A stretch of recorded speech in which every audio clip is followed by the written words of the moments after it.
Welcome, ladies and gentlemen, to The X Button, Season 3, Episode 4. I am your host, Alejandro. With me is the New World Order jackboot expletive. Paul, hey everybody. How is it going? Paul, strawberries. Yeah, if anybody's wondering, we've been currently watching the live-action Last of Us TV show, and the third episode has come out and kind of ruined both of our emotional states, as with most of the rest of the internet. But obviously, if you're catching up on this later on, this will be news to you potentially, and hopefully if you haven't seen it and you have a very good stomach for difficult things to watch, Last of Us is really good. Yes. And you're like basically eating crow, right? Because you were not excited for this show like at all. I wanted it to fail. I will go ahead and put it on record because I was being a stick in the mud about it. I wanted people to kind of shift their perspective on the way some of the pretentiousness is around that series and the people that make. Okay, I should say that. The people that write it. And I have to give it to them that because they either improved greatly on their craft, they've learned a lot of the better lessons of life through that, or they're listening to people who have a much more positive outlook because they have focused so much more on the things that really irked me previously and shifted, edited, turned around, basically treated the first game as a rough draft for this run through, and it is greatly improved over everything. And that's from somebody who has no patience for live action media anymore. Yeah. And let's just say, like, I would say that third episode was like life changing. Just like I had never seen like a love story being portrayed like that. It was basically 15 minutes, the first 10 to 15 minutes of Up made an entire episode basically. And I have massive new respect for like Nick Offerman. Like me, that I love him so much in his like Ron Swanson hyper libertarian, like political the dramatic macho power that Nick Offerman has, because when you see like comedic actors, oftentimes they get typecast into certain things, and even now you see some of them and you're like, all right, I can't take Adam Sandler seriously in this really dramatic, good written show because I can't see anything but Nick Offerman coming in, not a joke to be had, and goodness gracious, making me feel things. But this isn't a live action TV show podcast, is but it, it's Alejandro? a video. But it was a video game. A video game we've talked about a lot in this show. It is. It's like that episode has lived rent free in my mind over the last 3 days since it aired. That song, long time by Linda Ronstadt has been like if you see the 49,000% like increase in like streams for that, 4,900 technically. 4,900. Yeah. It was that's still a lot of like an immediate increase. So much.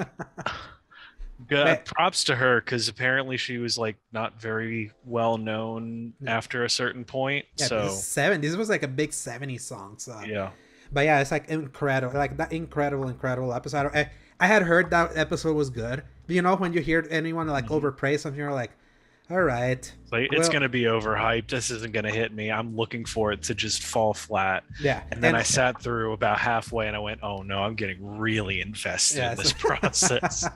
No, to me it was like the moment from the moment the piano started, from that moment on I was like, oh, I see it, I get it now. That means is it the Danny DeVito, is that from It's Always Sunny?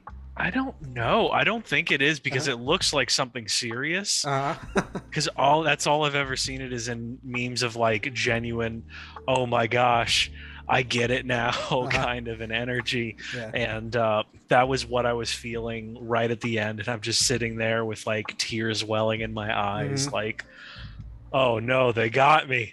Oh man, I should have known a future days in Last of Us Part 2 was like any indication they were gonna do that again, and they did it. So oh man, but yeah, we need a little bit of escape right now so that my emotions can finally like recover from that. I'm gonna go watch a comedy today, so later after we record. But yeah, this is the X-Button Podcast, our gaming podcast that posts every Thursdays from 2 p.m. onwards, God willing, and TBD. Available in the YouTube channel Escape Gaming, as well as most audio services around the world, Apple Podcasts, Spotify, and the like. You can find links in the RSS feed at anchor.fm/escape-media. If you enjoy our show, give us a like and subscribe. Mention the TBD because when your move happens, we will eventually shift it, but to be determined. So right now we're still staying where now we're recording the day where we're supposed to record, because last week we recorded too early and we didn't like properly react to the Xbox thing. I had to like cut in by myself to kind of like just mention the things that were talked about there. There were some shocking twists and turns in that, which I'm sure we can discuss either in what we've been playing or I think right now with what we've been playing, like at least for one of them. Hi-Fi Rush. Yeah, that was like, it's, you forget the power of the surprise reveal and release. Like no one has done it since Apex Legends, from what I remember. I kind of did some digging into that actually, because at first I was thinking, why don't more companies do something like that with the quick like big name showcase and then immediate drop of it? And it turns out that does happen surprisingly often. Unfortunately, none of them have the chops of being on like an Xbox showcase, something big name enough that they can afford to do that. Because apparently a lot of games, especially on Steam or things like that, that happens all the time there, especially with early access and all that. But it's rare for like a first party, like a first party to like announce something that is out right then. And I would say like Hi-Fi Rush from Tango Gameworks, the guys that made Evil Within 1 and 2 and Ghost War Tokyo, being able to like leverage now them being a exclusive first party studio for Xbox, and also the power of Game Pass, and then being like, hey, look at this cool new thing that is completely different from what we've done. Like absolute madness that is completely different from something like Evil Within that you played last year. I played both of them, and then we briefly played Ghost War Tokyo. It's like as hard of a left turn as you can expect from like that kind of studio, and probably one of the best games this year. Question mark. It's like so far it's in the top 10, but we'll see where that goes with everything else coming out. It's going to be one of those cases where they're going to get Horizon Zero Dawn and Forbidden Wested, but at the same time these kind of fall into such a specific niche that I think at least Hi-Fi Rush has a chance of going the distance and staying popular in a lot of people's minds, because it did the thing of the Metal Hellsinger rhythm style, like, but not as punishing. Not as punishing. It is so much more on the focus of have fun with it, get silly with it.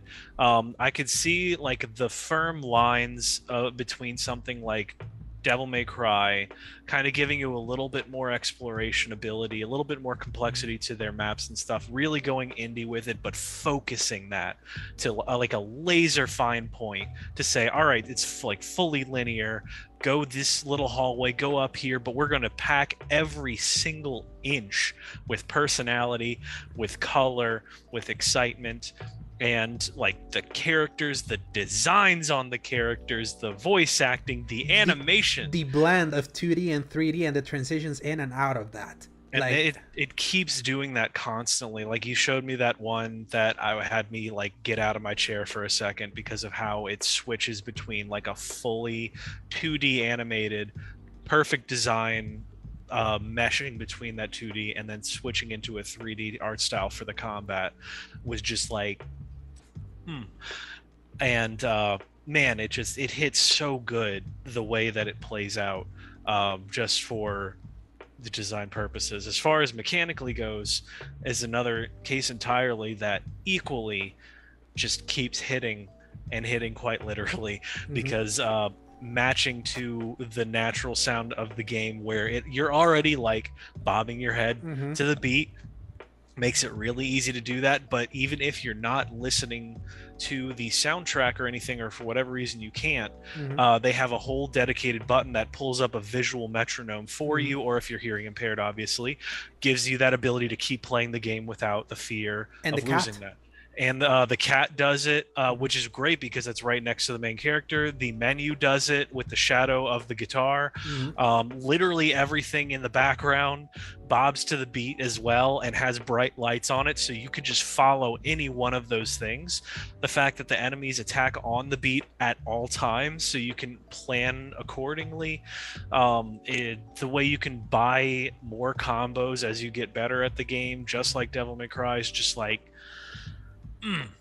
it's great, and it almost kills me that I haven't played more of it. Same. Because so many other things were also coming out that I already knew I was going to play. So it became this case of, shoot, I can't just like drop any of these other things that I've already spent money on to go play the other game that, granted, is free, is really fun, and is really short. Free on Game Pass. Yeah, for on Game Pass. Yeah, that's what we're saying essentially. I think you said it was like $30 without it, which is like decent investment, but exactly. really good. Yeah, I heard it's short. It's like 6-7 hours, and I'm like, Something perfect. like that. And yeah, for and a game again, like that. and then if you want to like buy it on like Steam or something, it's like you can't like snuff like be and try to like be mean about a 6-hour game that's like $30. Yeah, like you can't. It's like especially at least nowadays. like they used to pay. We used to pay $60 for games that would last 4 to 5 hours. Remember Force Unleashed 2 back in like 2010s? It's like at least the prices are kind of like shifting around now to get that perception of like, yeah, we understand that some of you value people are like big snobs. It's like, yeah, this is not a $60 or $70 game because it's shorter, and here it is. And on top of that, with the whole Game Pass of it all. In addition to that, before I forget, is that the replayability is really high in this game as well, because you have like your Devil May Cry. Yes, it's very like in your highly suggested, there we go, to go back and keep playing the game again on higher difficulties, because there's also their equivalent of the Bloody Palace from Devil May Cry as well, where you go through waves of fighting more and more enemies. Once again, that's like 100 levels usually, from my experience, and you could just go through that, keep getting better at the campaign, the combat, the extra things to collect in the game, all of the graffiti arts that you can put on your base wall, and it's just unlocking all the moves. You could just keep kind of playing this game for a while, and it's so fun that it almost doesn't matter what's going on. And props to them for adding royalty-free music mode. I like to see it like in a stream how that works, like what kind of music they have put in, because the specific music that they picked for this game feels so intentional to like the vibes that they're going for. I think it helps that a lot of it is mostly instrumental outside of like the boss fights, because like I know they had 9 Inch Nails and a few others that are famous that I can't think of right now, but they also worked alongside like scoring people that they just didn't license that specific music, so they would allow people to still use it with the same BPM and things like that can just kind of be used easier. So it sounds like it's going to be more just like the straight up instrumentals instead of adding in like vocals and things to that to add it. But they even said that it's not 100% useful, and some third-party people can try to claim it. So they were like, yeah, just watch out, guys, you might still get copyright claimed because somebody's going to try that on you. Hey, props for them for trying, because some games will just not try at all. And then like for people that like are variety streamers that like streaming a bunch of games, and they see this game and they want to stream it, they wouldn't be able to because they would just get DMCA'd into oblivion. But to me, like, what's more impressive about this is like what it says about Xbox, that they're with this game. I feel like they're finally starting to walk the walk, or walk the talk of what they want, how they want to reshift what their brand is into something a little bit more broad. And because their entire slate is just perpetually delayed, and it just seems that they just can't manage everything at once, especially after an entire year we went without a single new big game from them. Them coming out now, like with that developer direct, where they finally solidified some release dates, and on top of that, really announcing and releasing something this fresh looking, that's also old school looking, because this is like the Jet Set Radio vibes of this thing just like scream from the screen, and then on top of that, taking the good cues of the one good exclusive you had on Xbox One early on from Insomniac, and even though it's not exactly that game, that exact same game, is capturing those exact same vibes.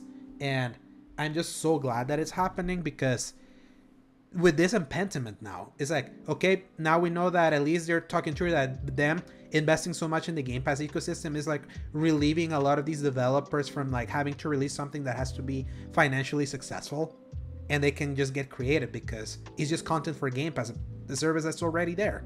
So I'm excited for it, especially now. Imagine they have set the cadence now. What if Starfield is a shadow drop? Could you imagine? I don't think so. I don't believe it, but now the possibility is there now because of the service that is Game Pass. Yeah. So because Usually you need to build up marketing to be able to like build up awareness so people know what to spend their money on. Shadow drops on Game Pass is much easier because you already have people in on the hook. That's true. So they could theoretically do that, but the thing is that they're still gonna do their own Starfield showcase whenever they do that. Rumors are they're gonna be like maybe late February to line up for like a preview event, or maybe after that preview event, or around the same time they're gonna do a preview event, and we'll see. But right now, like Starfield is the only game that's kind of like a TBD of if it's actually coming out the first half of the year, like they said, or is it gonna get pushed like seemingly Forza? That was a spring 2023 game that changed to coming 2023 in that the developer direct. But after an entire year of quietness for them, it's like it feels nice. It's like, okay, they're ready to fight, and this. Yeah. And more our investments from last year are like paying dividends now early on. Now that we're basically platform agnostic and we can play everything we want. GoldenEye, the old N64 game that we had heard many years ago that they were planning on re-releasing it with achievements and all that, and then we saw it like officially revealed at the Nintendo Direct that we both hated because we didn't get the 2 games we wanted out of them. Then they went quiet for a little bit, and then this past week they were like, oh yeah, it's coming this Friday, and it's gonna be on Game Pass and also on Nintendo Switch Online. I downloaded it. It was 300 megabytes. I told you, Paul, you should like download this for the lulz. And the nostalgia kick for me in this is so heavy because boy, this game sucks. like, and then if I have to talk about it like objectively speaking, like as a shooter, God did this genre like took leaps and bounds from whenever this thing came out, because we have to remember it's like what made this special was that there were no console shooters before, like that many. Medal of Honor came out before around that time, but it was in the PS1 like non-2-stick control scheme, and this one had like that weird analog with how weird the N64 controller was. But back then it was like when you know that the PC space were like littered with shooters because that was the way to do it. GoldenEye felt like manna from heaven back then. The thing is that not too long after that, even when they did Perfect Dark, which controls exactly the same developer also, Halo happened. And Halo was the one that was the before and after of this is how shooters have to control on console.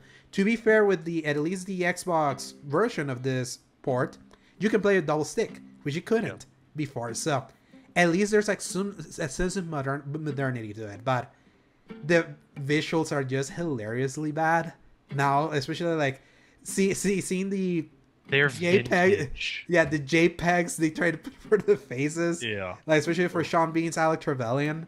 But the soundtrack is still a bop. I love that soundtrack. It's like that game is still like it can be really fun and just run and spray kill every enemy that you can, and hope to see that some bullets like hit them down there where the sun doesn't rise, and see the fun animations that happened back in 1997, just like the dual wielding, how like everything just like you shoot a box and it like literally explodes like in slow motion. And I will say this with GoldenEye, it did put me in the mood to watch all the Brosnan movies over the days when this came out. I had a fun time, especially like seeing, god damn it, my dog, all the time. Yeah. One day when I move, I'll be like in an isolated room where this is not gonna happen. But like I was saying, contrasting that movie and seeing like how accurate the game is most of the time, and thinking, man, it's like, yeah, this was a licensed game back then, and a lot of those scenarios are in the game in their own way. It's even though I think more of GoldenEye as a game than I do a movie. Like I do a lot of Brosnan stuff. We were talking about that, how like that Brosnan era, I knew it as games first before I knew them as movies. So, but Paul, quick thoughts on GoldenEye? I, as a complete newcomer to it, I played a little bit of the the co-op multiplayer stuff, as did several other people in our generation. And but we were mostly Perfect Dark kids, because you kind of worked with whatever your buddy had. And Perfect Dark was technically a better game also, so yeah. Same thing with the paintball mode, though. That was some good stuff. Ooh, yeah. But anyway, yeah, so that was kind of nice, kind of sitting back into it, playing it with some modern additives. They had some accessibility options to it that was kind of interesting. I can't think of most of it off the top of my head, but they do have a few like remapping and different things that give you a little more freedom with the way things operate. And like you said, it was really fun to just spray through these random corridors and just gun everything down, because I did play the original Medal of Honor when that came out on the PlayStation 1 against my parents' wishes secretly with my uncle. Yeah. Even though they were rated T. That's what they were funny. rated T, but at the time I was just like, you can't play a game that has like you're shooting people. I couldn't play hardly anything, but if I like asked my parents, because it was like World War II, I could probably get away with that one specifically, but not like James Bond or Perfect Dark, I don't think, because for whatever reason there's like a disconnect. Anyway, so yeah, mechanically it was just fun to go running around shooting things up. I had it on my big screen TV just for the fun of it, and that was kind of fun, honestly, because it up-resed surprisingly well. However, I also started getting severe, like not severe, headache. But like a little bit of motion sickness, a little bit of headache because of all the weapon bopping and all that. And everything's so like really zoomed in like that. And then of course the objectives are after like the first like tutorial-ish mission, it starts to get really obscure on what they actually want you to do, because like for instance that first mission where it's like destroy these gas tanks, there's 2 separate rooms with gas tanks that look very different, and one of those rooms is the one they actually intend you to use. However, also if you shoot any of them or blow any of them up, it fills the entire level with gas, not just the room that it was in, even if you seal the doors as the game says. So if you don't have a very specific set of timing how things work, also including that if you don't know anything about GoldenEye, you don't know you're supposed to fail one of those objectives after a certain specific moment.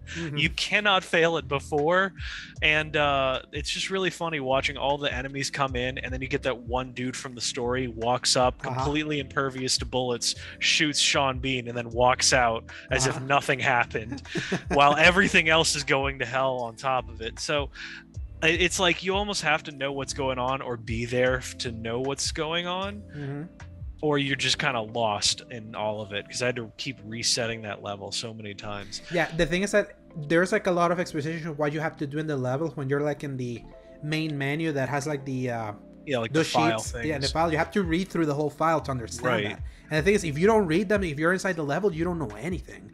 Well, I think the trickiest part with that is that if they just included an image of which like gas canister you were supposed to blow up, it was just they said, hey, there's gas canisters sometimes they include the, but you have to like scroll through like all the text that it gives you. It's just for some reason that one specifically didn't seem to have an image on that one. But yeah, so it's dated, but it's fun if you ever want to go back into it, like you said, for the lulz. Especially if it's on Game Pass, or if you own Rare Replay on Xbox One, the digital version is just going to update and it's going to be there. So many of these games usually don't hold up, so definitely this was just more nostalgia candy. Just really like, yeah, I remember this was my dad's favorite game on the N64. So he always asks me, is GoldenEye ever coming back? Here, actually, do they have GoldenEye? Especially when I was showing him the N64 games from the expansion pack. The first thing he asked me, do they have Star Fox? Do they have GoldenEye? Those are the big 2. And now he asked me, do they have Rogue Squadron? I'm like, I would hope they had Rogue Squadron. At least you can find that one on PC pretty easily now. Oh yeah, especially the original. Especially the Rogue Squadron 2 and 3 on GameCube are like stuck in that system. Yeah. But yeah, alas, fun time. But I'll tell you, the Switch version of the GoldenEye sucks. The controls suck. You have to shoot with L2 because the L2 is the Z button. Because remember how they like map the controller like it's like pretending to be like an N64 controller? So from basic playability, if you want to play GoldenEye on the Nintendo Switch, I hope you bought one of those N64 controllers that they were selling that were like super expensive, because that's the only way to properly play that game there. Unless you want to switch the A button to be your shooting button there. That's like the only way that becomes like remotely palatable for me. But I before we talk about some of the games that we both talked together, Paul, like you have a few more. Yeah, I did try out Yet the Far Shore and The Outer Wilds because I downloaded a bunch of games, kind of like I mentioned last week, from when I subscribed to PS Plus Premium, and those were there. And Outer Wilds, for example, I tried playing that back in Xbox One, and unfortunately the Xbox One version ran like such crap that I was like, no, I don't want to play this, not right now. Then Yet the Far Shore was one of those like few indie games that they were showing at some of the early state of plays, the showcases. So I definitely wanted to try them. I hate both these games. Oh really? Yet the Far Shore has like a art style to its characters that it's very like unnervingly ugly. And the initial like part where you're like finally like flying around, it was like, this seems interesting, but it doesn't seem like something I really want to play. And then Outer Wilds, I have heard so many things about how Outer Wilds is one of the greatest games ever made. It's like, it's so life-changing and all that. And I'm like, well, maybe eventually it becomes, because how it starts you off, like in its complete vagueness, it's just not gonna, like, it's not gonna fly for me, because it's like, I want a little bit more explanation of how you're gonna start, especially going out in the wild. So yeah. I played previously Outer Wilds. I had only wanted to play Jet the Far Shore at one point and never got to it, because apparently that was a sequel to a previous game. Was it? Yeah, there's another game that I own on PS4 previously that I bought it. Try looking it up while I talk, maybe, because I'm pretty sure, unless I'm mistaken, and I'm just not thinking about the right game, but it's the one where it looks like a giant barrel with like a sail on it. It doesn't it? Okay, yeah, that's what I'm thinking of. Yeah, because there was another one that same kind of concept, but a little more indie-ish. So I don't know if maybe that has something to do with it. But when I found out that there was a prequel to it, or a game that they had done previously, it made me think that I needed to go back or something. Yeah, I'm not seeing anything about a prequel. So I'll look it up later on. Maybe I'll figure out what I'm talking about. But yeah, Outer Wilds, I kind of enjoyed the concept behind it. I liked the whole, all right, you're in your little rinky-dink spaceship, go explore. There's some weird stuff going on, especially when you wake up and you see the satellite thing kind of explode above you, and you're just like, wonder what happened there. And then the entire concept behind it, once again, this is another example of my crippling anxiety with Majora's Mask style. Mask, yeah. Because the entire concept, for anybody that doesn't know, is that the world is going to completely end in like 30-ish minutes. In like 22 minutes. Yeah, 22 minutes every time. However, you have a system that completely resets your consciousness right as that happens, so that you can try it again. And the whole idea is you need to figure out what's happening and how to stop it. And there's just several planets in your little solar system that you can visit each time it happens. You can jump from one to the next, but you always have that exact 22 minutes. And if you die, you can reset it early.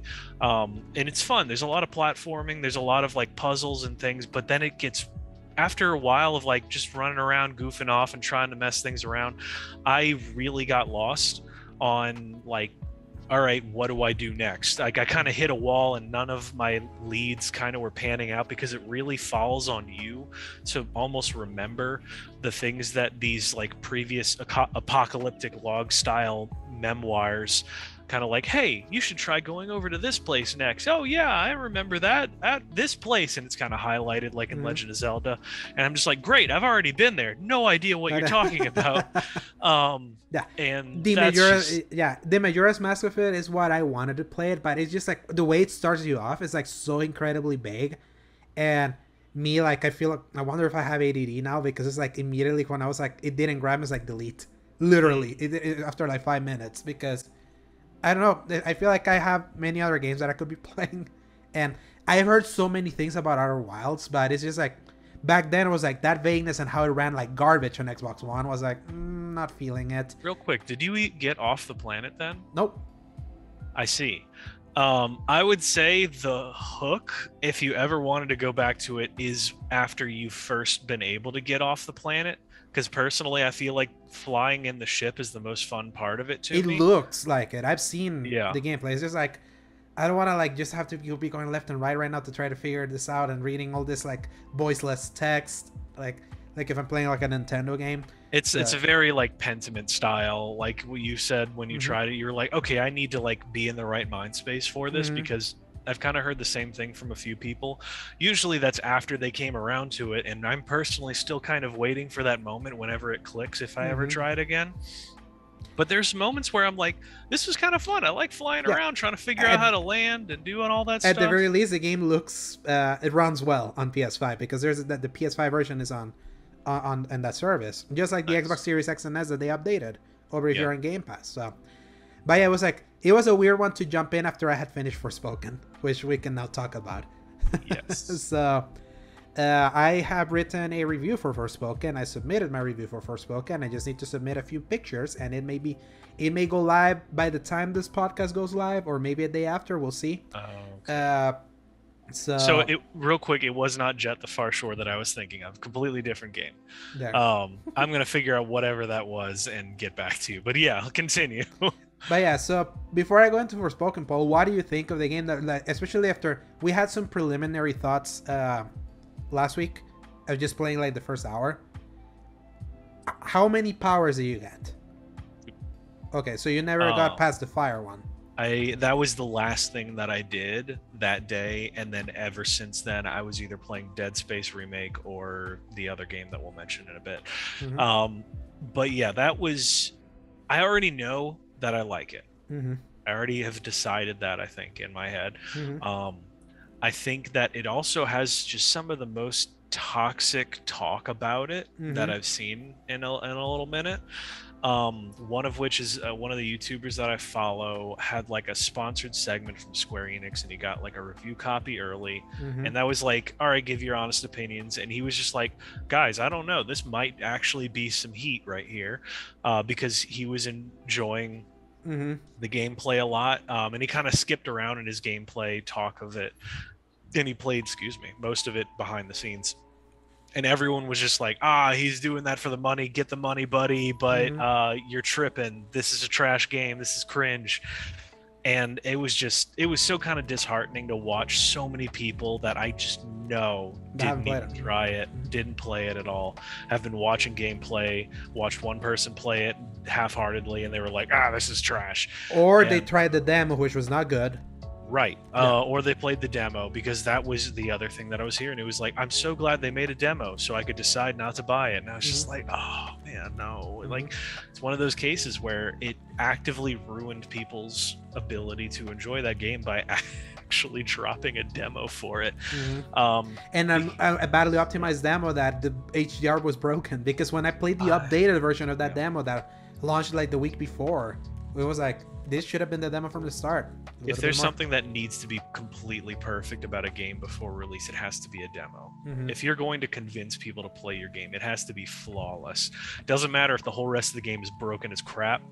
I feel like if that's like your marketing, you have to make the demo run perfect and just release the demo when it's ready or something. Or even better, like do like Square Enix has been doing with many of their games. I don't know why they didn't do it like this. Do a demo that then you can carry your progress into the main game. Well, you couldn't with this one. Yeah, well, you couldn't. It dropped you right in the middle of the game.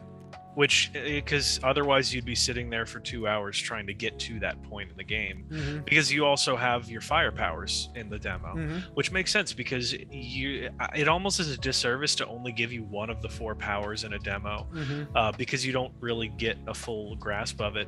One thing that I appreciated, I almost like the Force Unleashed style of demo, where it's like technically the first mission, but there's a lot of added stuff to it to give you a better idea of the general gist of what you're going to be playing. Yeah, because you're given the powers you get much later on in that in the game. You get them early on in that demo. You get them way early, and then you fight the ATST as the final boss of that, which is a normal boss later on, but is not there in the finished game. However, just soldiers there. The way that freaking ATST fight goes sold me on the hype, along with like the clip show after that. And that was one of those examples where I'm like, that's kind of a good idea, and all you have to do is kind of switch a few resources around. Especially if you're doing demos that don't carry progress over. Yeah. But then also I understand that there's certain things that you just can't really do to get people into it, because some are just really plug and play style games, and this was a very like, all right, we need to get you invested in how this world works, how this is going on, how Frey works, and how she gets the bracelet, all that stuff. And it's like, you don't want to waste people's time with all that, but then by skipping some of that, you kind of lose some of the connection to both the character and the world, in which case the world is a huge part of the story. So yeah, I for that part, I almost think it was an unwinnable situation. But anyway, and also not unwinnable that the fact that this game's like, how this game came to be like defined was by that stupid 30-second ad from like August 8th, 2022. So let me get this straight. I'm somewhere that's not what I would call Earth. I'm seeing freaking dragons, and oh yeah, I'm talking to a cuff. Yeah, okay, that is something that I do now. Like that ad did so much. Press it usually always able to remember exactly the words. I mean, I'm reading it. Oh, that's why. I just thought you were like, you just knew. Yeah. Oh man. Yeah, so yeah, go ahead. Yeah, it's because that alone is like, because before that, everyone thought of that game. I was like, that looks interesting. It doesn't look that great, but I mean, it has some magic powers. It looks like kind of Final Fantasy. And then that happened, and it was like, oh yeah, this is just cringe the game. And the thing is, like we said it last week. Isolated, that seems cringe. Yep. In the context of the game, with proper back and forth and getting to the punchlines, you can get some real good chuckles out of this thing. Like, I feel like this game will not get enough credit at how well it does the fish out of water trope of like having this foul-mouthed New Yorker just stuck with like this medieval fantasy people that never curse ever. It's only her. They're like so earnest in their in like their fantasy lives that the context actually works. And then and she with like straight face having to like explain the use of her F-bombs to other people that they just don't get it. Is like, that's what made it fun, especially the interactions with the cuff. It's like, yeah, they're like, yeah, oh, you're talking to a cuff, that's cringy. And those are some of the moments that have gotten a good chuckle out of me, especially when the cuff punches back. It's also funny. But it is also not a fully comedic game, because this game also gets pretty dramatic further you get into it, in a way that I would say maybe becomes a little bit more generic, like generic YA chosen one storyline that in the end does something that's straight out of The Rise of Skywalker, and you'll know it when you get there. I'm gonna tell you real quick, because that sentence does so much disservice to the game, I feel that you might have to clarify that statement at least somewhat, because I remember when you told me that in the chat, I was just like, that just sounds terrible. I don't know, buddy. I am all the Jedi. All you need to know. Okay, well that's anime right there. Yeah. And it really depends on how you sell it, but I think that's exactly the case with Forspoken, is when you sell it in a certain level of earnestness, it circumvents the concept of cringe, and then it goes back to just being charming, and you get it there. This game is charming. It's earnest. It's absolutely earnest in its approach, and that is not conveyed with a stupid ad. Whoever did that ad should get fired, because those exact lines are not even in the game, especially that way. So not in that way, like all together, like in that cringe sentence. It's like they're all separate. Not the last one. That's what I do now is a separate thing. The first part is all together, but it's while she's learning and first meeting the cuff when she first gets to the world. It's like a random tutorial level gameplay moment that is just blink and you'll miss it, and then it's off to the rest of the game. And so the fact that they chose this random dialogue moment from that weird little random spot while she's running through the world, it's just like one of the random blurbs that they have back and forth together, just confuses the heck out of me, because you have so many other better delivered lines, better examples of what's going on. Even just if you put that one thing where she's trapped, surrounded by people, and they're rhyming while they're trying to judge her, and she's just like, I love it. If you're gonna rhyme everything, just kill me now. I like just give it some... funnier is because it starts rhyming as soon as you meet that Tanta, and it just keeps like rhyming and rhyming and rhyming, and so that's what makes it funnier. And I mean, the early one of the Upper East Side, that's still one that still slays me. Yeah. It's just little things like that really work well. And every time I was just chilling, talking to some of the villagers, because they really try to get you to talk to a lot of the random people. The little Olivia that you get to speak to, that's all like such very wholesome things, where she like bumps you, and because Frey is a street kid is She like, knows. all right, you pickpocketed me, give me that back now. And just that whole interaction is just adorable. The way all of that works, the more people you meet, the more I realize that there's a lot of personality to a lot of these NPCs. And yeah, it vibed with me. And then that's not even the fact that we haven't even mentioned the crazy magic you get to pull off in this game. The combat is what carries this game. The magic. This is the amazing magic simulator, the game that we've been asking for decades, and then it comes and goes, and people are like, cringe dialogue, bro, and then that's it. Yeah. So it's like, guys, the fire powers, when you put the crucible thing that like circles the enemies on fire, increasing your fire DPS, and then you can start like chaining the kick that creates like a bomb explosion, the trap that comes from beneath. You become like the spikes that you can become to just rush into an enemy like it's freaking Sonic the Hedgehog. Spawning the swords that float with you, the fire swords that look like the Noctis swords from the original Final Fantasy Versus 13 trailer. And then even summoning like fire like silhouettes to help you fight, and mixing all of that together with like either your sword or the spear or the punches that you can get on fire. And just seeing all the explosions in front of it, and seeing like fighting those bear bosses, the big enemies that's kind of like monster hunting that you do in this game, and just seeing the health just completely melt. It's so cool. That is what carries this game. I think what I appreciate about it mechanically the most is the fact that each of the cooldowns are centered around just that one thing, and there's no limit to how many of those special abilities you get to do. Because they're all in individual cooldowns. You can keep like cycling out. So by the time I had my earth powers, I had about 8 different support magics, and you just go through the radial menu, launching crazy thing after crazy thing, and then with each element that you pick up, you get another one of those that you can just switch over in an instant, and then go through the radial menu again and just drop all these crazy nukes, bombs, earth, wind, and fire, literally. Yeah. And it's beautiful. I really appreciate that. That's in my review. Beautiful work. So I could probably talk about it for a little while longer, but I didn't play it nearly as much as you had. So is there anything else that you wanted to touch on before we moved on? I really like the story. I really enjoyed, like, even though as generic as it can get, it's like, I feel like there's a reason coming of age stories work. And there's a reason why tropes exist, because tropes by themselves are not bad.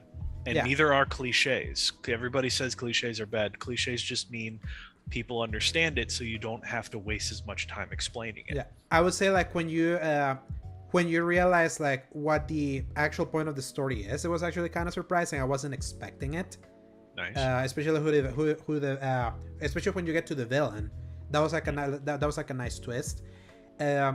Figuring out like who these bosses are in like context of how you're earning those powers, and then the final section of this game is like pretty epic, and epic in the way that you can expect from like a Square Enix game. The soundtrack of this game slaps, even though in few sections it sounds like James Bond. You can go to my go to my Twitter feed and look for a clip that I uploaded that put like great camera work, because it's one of the few times that you're fighting a flying enemy in like the city where you earn the firepower. This is much later in the game, that the camera just passes out because the enemy just keeps down there and you don't fly. There's like no flying in this game. There's like always rushing, and there's floating that you can eventually do to just kind of like elevate yourself, but there's like no flying in this game. But during that time, it was like the music was like so epic. There was like, this reminds me a little bit of Shadow of the Colossus, like when the musical crescendos are when you're fighting a big beast, and then like a very epic rendition of the James Bond theme kicks in, that I was like, whoa, am I hearing this right? And then I clipped it and I sent it to you. I was like, yep, I can hear it. So it's one of those things that I learned recently with parallel thinking, where you can find the melodies of so many other songs within existing songs, that it makes me think I'm almost glad that I'm not really into music and making my own music, because I would feel like everything's been done already, because of that reason exactly. But at the same time, it's like, it still felt really great. It sounded really awesome, and like you said, that music was carrying some of those scenes, and it makes me excited to play it. Yeah, it carries it a lot, because the game's visuals are like probably the worst part of the game. That remains true like throughout. when you're standing still, especially in the performance mode, at times it looks nice. There are specific places where the lighting of this in the sky changes. I put some screenshots today in our chat because I'm gonna extract them for an album that we're putting for a review over at Season Gaming. And when you see those kind of colors, and it's like, okay, I can see some of the fantasy that we know Square Enix knows how to do. The problem, I think, the big problem with this game is the Luminous tools they use. It's like the Luminous Productions, they spend so much time trying to make that engine to that eventually was what they're trying to run Final Fantasy 15 on, and it took them forever to make that game. I feel it's just not a very look great. Yeah, exactly. It doesn't look great. It looks great in effects. Like when yes. It handles lighting way. Of course, it's called luminous. So you would think the thing that illuminates places, which is lighting, is the thing that looks well. But then it's like let down by very low resolution at times. Like it gets really grimy at times when you're like speeding through. Sorry, racing fire, switching to like water and wind and earth, and sometimes it like slows down. Like the frame rate is like not perfect. So therefore, considering the fact that it already looks very blurry when you're playing on performance mode, and then it starts like, it has this weird thing called reconstruction image, which is like it tries to upscale a low resolution into like a high resolution from like a low base, and at times it looks great. But if you're using like a 1440p image that then upscales to 4K, it looks like 4K. You wouldn't know that it's not 4K. When you do reconstruction from a 900p image, that low resolution, when you see things like hair, or your cat Homer, like look like this pixelated mess, or what we were talking about Jedi Fallen Order last week, when you were mentioning is like they changed the hair from Cal. It's like they didn't change anything, they just upped the resolution. Especially for things that require tiny lines of things. Those are the things that don't benefit from a low resolution. It just looks grimy. So yeah. From a visual perspective, like Forspoken is a real letdown, especially when you consider this is a next gen only, like PlayStation 5 exclusive that was sold as like, this was back in like June 2020. This was Project Athia, initially showcased as like one of like the big like guns for the PS5. And on that perspective, this feels more like a middle market game.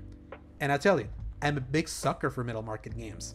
I love Prototype. I love Infamous wasn't middle market, but it played close around that time, kind of like in that area, just in a more AAA area.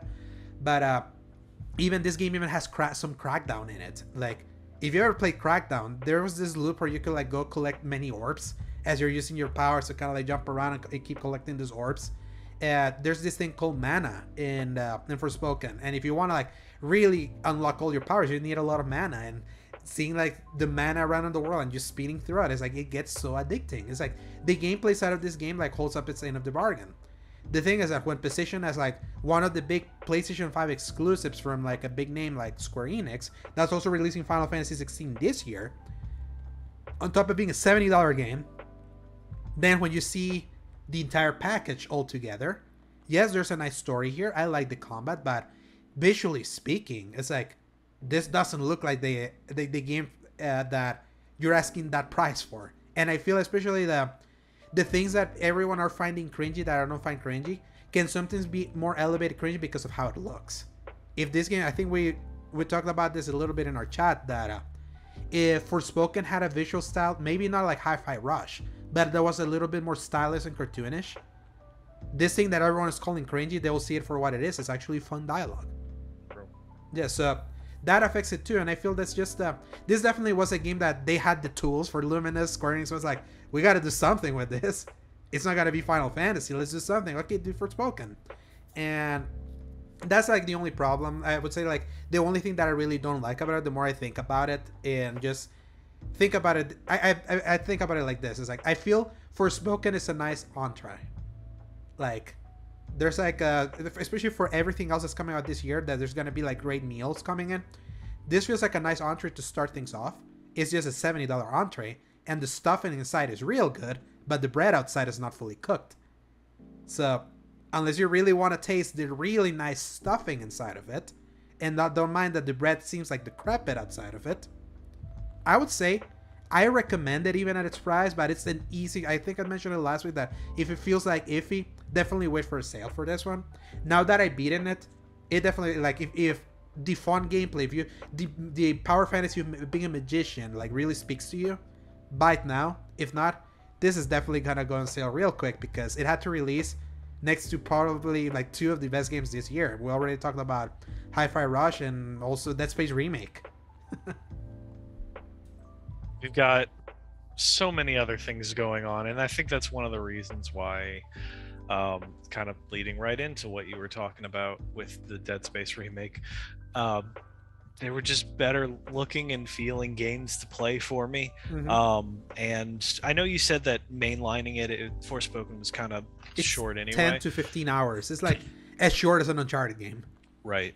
But I think I really needed that focus after all of the craziness of things going on. So that's what I spent all my time playing was Dead Space Remake. And my goodness, the atmospheric level of just never underestimate the power of like a good ambiance. Yeah. I'll just say this because we're definitely going to talk about this other game later in the stories because some details came out of it from Game Informer. Oh, yeah. From December to March, we were saying survival horror fans are going to be eating good.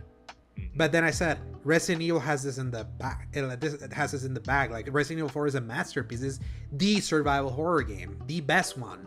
And it's going to get a remake, like, on the level of Resident Evil 2 that elevated that package. And Capcom just hitting all their cylinders. That's going to be, like, the easy one, the easy go-to.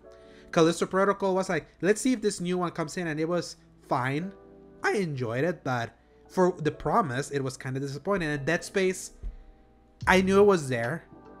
I was glad that it didn't get delayed. It stuck when they were gonna be it, but it was like, it's EA. We know how EA does these things. Like, is it gonna be as good as the original? And let me tell you, Resident Evil 4, your crown is not gonna be easy taken this time. I was like, Dead Space Remake came in here to fight and be like, dudes, we can also, we're gonna crack our thumbs and show you. Do the Henry Cavill, like, reload the arms and here and coming here to fight, because Dead Space Remake is a mighty impressive piece of work.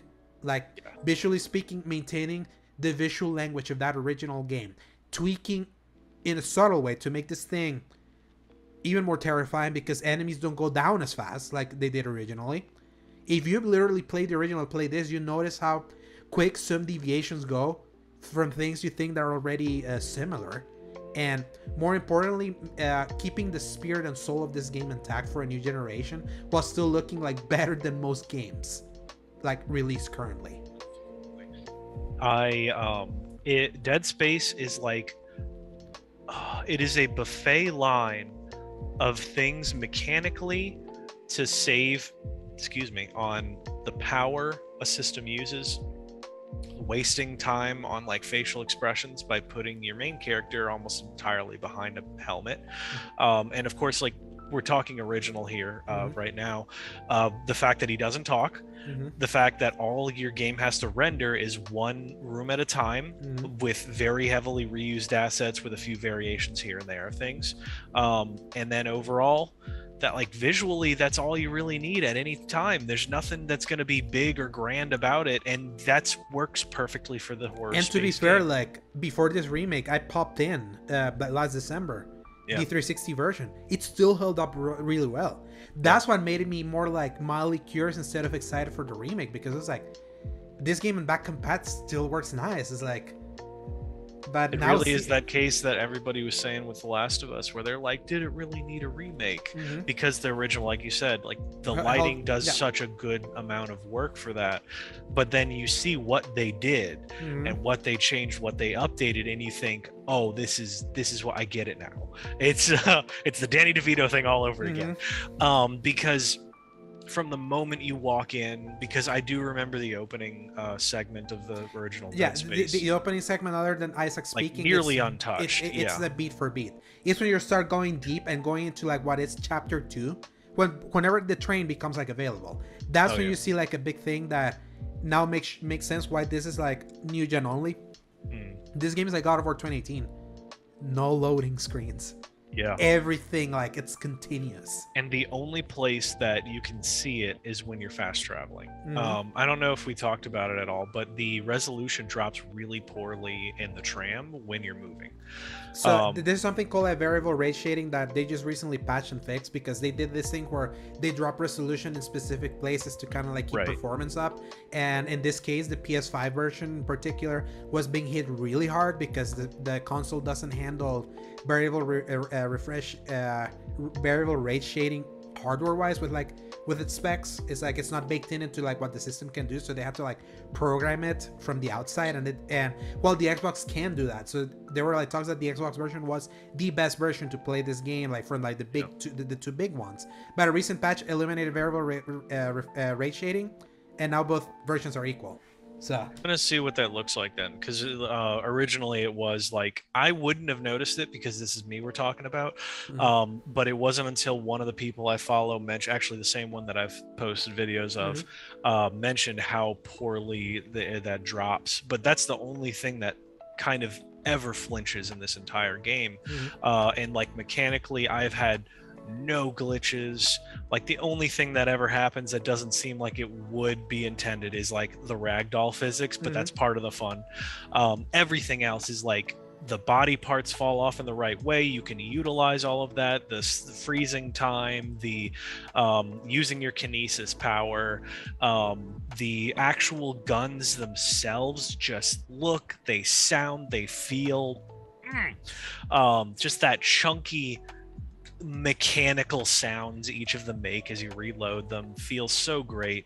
The atmospheric sounds of the ship itself, the creaking, the weird noises, it's just all put together so well. And I don't want to even talk too much about like the storyline of it, how simple it is, how cool it is that the main character is just an engineer going about his blue-collar work day. that's what made it so cool. He's not a typical hero.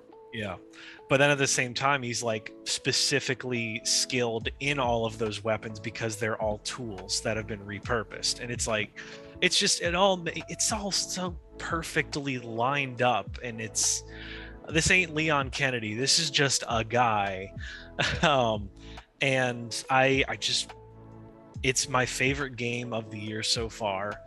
And I know it's going to be dethroned by plenty of things this year, but it's just, while it's there, it deserves every little piece of good thing I can say about it.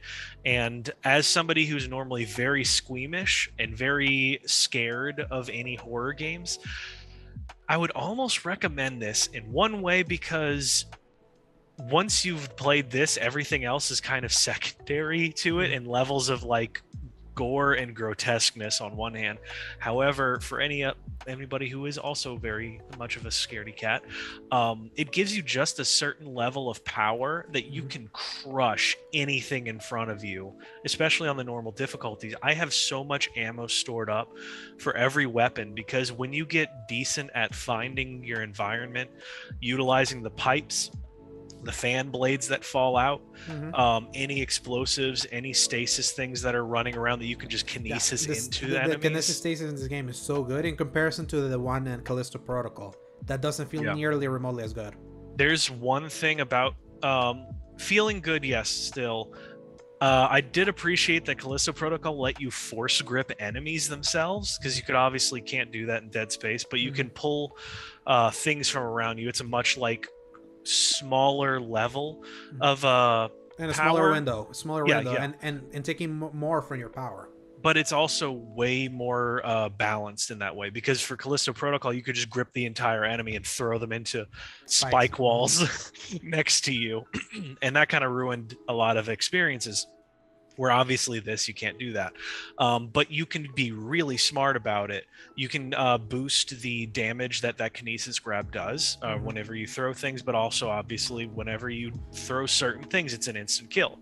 So if you just know when you're walking through and there's nothing, and you kind of make mental notes of there's a pipe over there's a thing over here, there might be an explosive right that way, and then when everything pops off, you just start chucking crap at people, and you almost don't need to use weaponry for part of the thing. And I found I don't know if this exists in the original game, then I'll stop talking about it. For the plasma cutter, there is an upgrade that knocks down enemies when you melee them. Really? That's new. Yes, I found that because for each gun, there's at least 2 or 3 different upgrades that you can find that not only boost your your nodes available to purchase, but when you get that thing that's specifically there, it gives you a passive ability for each gun that's different. So for like the pulse rifle, it just gives you a ton of capacity, so you have like 100 magazine rounds in there. Yeah, that was in the other one. Right. The flame does some other things, but like each one kind of does something specific, and one of those for the plasma cutter is a special blade, and you could just clean cold cock almost any that sounds enemy, really nice. and then it knocks them down so you can finish them off. And there's only a few enemies that like are chunky enough that it doesn't affect them, but it's really good for most of everything else, especially at that point in the game. So it's just, there's so many different ways you can do it, and I can fully see how you can do, once again, the plasma cutter only run. And there's a part of me that kind of wants to go back and do that after I finish with this, because I'm having so much fun. Yeah, that was an achievement and trophy back then, that you only do an entire run just with the plasma cutter. I did it the last time I played this game in 2020, right when we started the show, like in our season 0. That's only on YouTube. And it's nice because then you can sell everything else and use that for ammo and abilities for the plasma cutter. It's like, it's super optimized, and just the way that that all goes, I enjoyed the heck out of it. And the cool of doing that run is that then if you pop Dead Space 2, you got an already upgraded plasma cutter from the start. If you're able to do that before. So yeah, Dead Space is still like, it was always a great game. This remake makes it even better in a way that I never thought, considering it wasn't even Visceral making this game. This was EA Motive, the guys that made the Star Wars Battlefront 2 campaign and the and Star Wars Squadrons. The Battlefront 2 campaign wasn't that good. Squadrons was a better game, but it's still, this is not a top tier team. And what they did here is like, okay, this shows that when given the time, money, and resources, EA has at least some internal teams that are not Respawn, that are doing like some good work. And it does make me wonder if like the way that this game was received was the catalyst for what happened this week, for what we heard. So I truly hope, that's my final closing thoughts on Dead Space Remake, that now with the success of this, that we get Dead Space 2 Remake and then a full redo of Dead Space 3. Yeah. Because if we can get that solid plot wrapping up with the added benefits of everything else, because I feel like there was something there with Dead Space 3. It just got really bogged down by everything else going on. The suits came in. That's what happened with those games. So yeah. An executive came in and they just tell them to like add things that didn't make sense for that game, and then they were expecting, no, this has to sell 5 million copies or we're shelving the franchise, and they sold 4. They're like, yep, shelving it for like 10 years. It's been 10 years since the last Dead Space. And Can you believe that? I hope this is where we get it back. Also, apparently there's a lot of references to other media from Dead Space, because if you remember, during that time there were comic books, animated things. They went too big with Dead Space, kind of like trying to expand it as a franchise. They tried to pull the Gears of War thing, I think, because that was around that same time. Yeah, when they were trying to like do like the cross media, like trying to push Mass Effect did it. Yeah, but Mass Effect did it successfully, and then they tried to do it with everything. And the thing is that they try to they lowered the survival horror elements of Dead Space the farther it went in, to try to appeal to more mass market things. But by doing that, they bloated the budgets for that game of what they were expecting. And survival horror games, it's like, unless you're Resident Evil, that they managed to sell a lot. Back then was like, survival horror wasn't that huge of a seller. It just wasn't. It feels like it now is, but I just hope that that EA doesn't put into this remake the same expectations that Krafton put into Callisto Protocol. A new IP with an unproven dev, even though it has the head of the creator of Dead Space.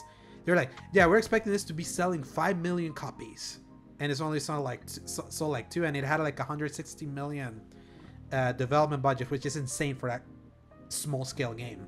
So before we go into the news, Paul, it pleases me that you went to Hitman Freelancer. I did. Yeah. So yeah, I'll go ahead and share a few of my thoughts on that while I'm thinking about it, because it is both the culmination and like final thought on the idea of Hitman in general. In some areas also greatly frustrates and breaks the whole point of it in some ways. So hear me out here. The whole idea, as we all know, it's a roguelike style. You are in your little safe house and it's a basement. You have 8 different choices of targets and whatever, and within each of those is 3 missions. 2 normal, kill 1 or 2 targets, get out, and then 1 that is you have several suspects. Completing each of these gives you tips on how to find that last one while you're in the map. It gives you 5 suspects and you can either kill all of them or you find the right one. There's a lot of challenges, like do the for each one it's kind of randomly generated out of that binder that you first pick. So it's like you have one that's more based around do traps, kills with traps, kills with weapons, kills with like don't kill anybody except the target.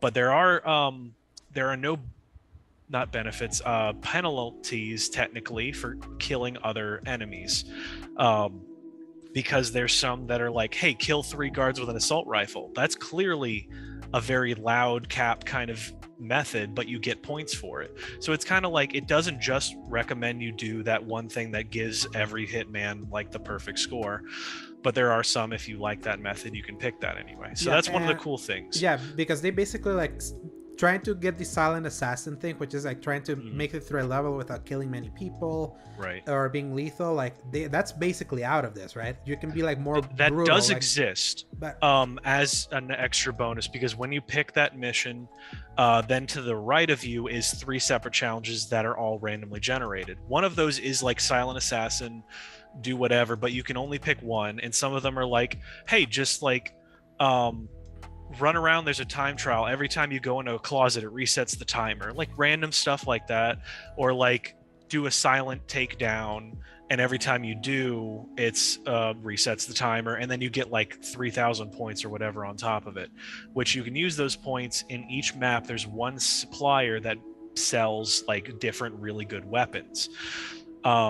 The thing that starts to fall apart for me on that is once you're in, you are not allowed to take anything with you, even the things that you kind of take for granted in a normal Hitman mission. You can't take any lock picks, no coins, nothing. You are completely untouched. And you have to find everything yourself. That also means you can take anything from the map with you, and then you have it for that next mission. However, anything you have on you, when you die, is gone forever, no matter how good it was. So unfortunately, where a lot of it's like a roguelike. It's like a roguelike. it's a true roguelike instead of roguelite with permanent unlocks, because I was really hoping that like maybe at certain points you would unlock a permanent feature, which granted you do. As you go through, you get more capacity to take certain things into missions with you, because at first you can only take 5 weight points worth of things. So you can take like maybe 1 pistol and that's it, or maybe you can take 2 smaller items, whatever it is. So anyway, you can kind of build up to that. Even if you keep failing, you're getting a little bit of XP. But at the same time, any of those weapons, any of those tools, you can like waste all of your time and all of your points on this one really good sniper rifle, and if you lose that, it's just gone forever. So there's like parts of it, because you have to really commit to like an hour plus for each amount of thing you do.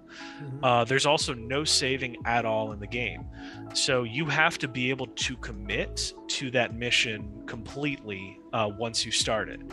There, you can pause it at least, but you can't get out of it in any way. So that was something that's kind of frustrating in some ways, because it's like, well, you better hope that you can finish that, or like put your system into rest mode and then go back to it later, because there's a lot of people that don't have that kind of availability to just sit through that whole thing.